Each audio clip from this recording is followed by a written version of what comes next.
Welcome to the Adventure Scripture of the Day. Today we're in Luke 8, verses 22 through 25. Now on one of those days, Jesus and his disciples got into a boat, and he said to them, "Let us cross over to the other side of the lake." So they set out. And as they were sailing, he fell asleep. And a fierce gale of wind swept down on the lake, and they began to be swamped and were in great danger. They came to Jesus and woke him, saying, "Master, Master, we are about to die." He got up and rebuked the wind and the raging violent waves, and they ceased, and it became calm, a perfect peacefulness. And he said to them, "Where is your faith?"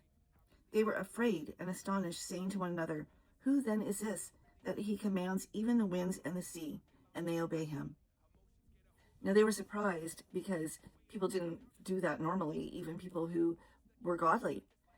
It was witches and people who practiced witchcraft that said they could do those things and gave the appearance of it, but not necessarily. But faith is belief and taking action based on that belief. So when he said, "Let's cross over to the other side of the lake," they set out. They got in that boat with him. They believed and they acted on it. But then they get into the middle of the lake, which is actually the Sea of Galilee, and they're ready to bail. They're ready to say, this isn't going to happen. They're terrified because there's a storm along the way. How many times in our lives does God say, "Let's go to the other side"? And we get in that boat. We have that faith. We believe and we take action. And then there's a storm that comes and we just want to jump out of that boat. Sometimes we do. And we just say, that wasn't God. I don't know what I was thinking. Or it's just too hard. And we don't think that we can do difficult things.